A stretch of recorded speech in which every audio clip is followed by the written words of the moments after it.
Hey, Jake's Lego Corner here with my thoughts on what a hypothetical wave for the new Marvel movie The Thunderbolts would look like. And this wave would be similar in thought, in theory, to what the Eternals wave was, where there was like 3 to 4 sets. Each set had exclusive characters from the show or movie. And each set also had some repeating characters that appeared in other sets. So without further ado, let's get into these ideas.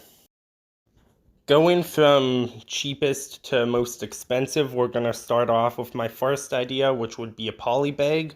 This would cost $4.99 Canadian and would either include Yelena Belova or US Agent, because they will be 2 of the 3 characters that appear in multiple sets.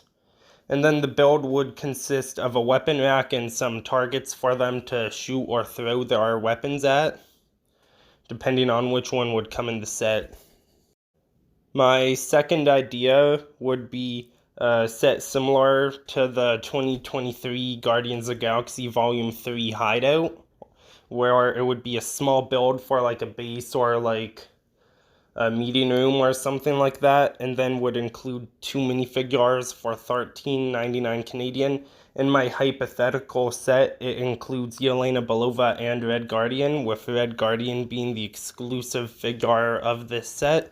I think because as of right now, he's only exclusive to a San Diego Comic-Con set, it would make sense to put him in a cheap set, make him more accessible, because obviously nobody wants to be buying an expensive set for this character. Put the more desirable people in the more expensive sets, more people will buy. My third idea would be similar to the Black Widow helicopter chase, which came out for the Black Widow movie.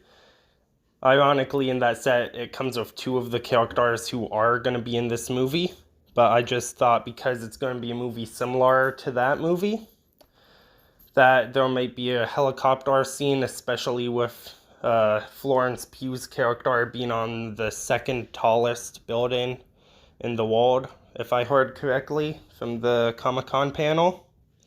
Anyways, this set would come with US Agent Bucky Barnes and Ghost, as well as 2 random guards, because I assume they're going to fight henchmen in this movie. It's not just going to be Sentry they're going up against. And it would cost $49.99 Canadian. And that's about it. And my final idea would be a big set based off of the third act. As of right now, we don't know what that would look like.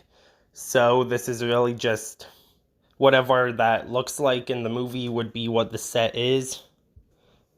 And the figures included in this set would be Taskmaster, Yelena Belova, Bucky Barnes, US Agent, and Sentry, because he's going to be the main villain. You have to include him in some set, so obviously put him in the most expensive set with the most figures.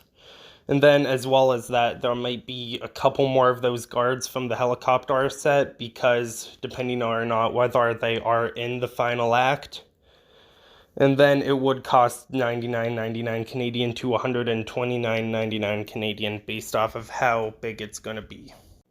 Now, there was one other character who I opted not to include in any of these sets, and that was Val. I just felt that she wasn't as interesting of a character as any of the other Thunderbolts. Besides, she's easy enough to make as a custom as it is. And also, if they really wanted to include her in a set, I'm sure they would, but she just seems more like a Nick Fury type person for this group. And they didn't include any of Nick Fury minifigures in any Avengers sets, well, from the first Avengers, so I don't see why they'd include her in any of these sets unless she ends up being a more major of a character. Anyways, that's it for today's video. If you enjoyed, please like and subscribe, and stay tuned for more videos like this. Bye!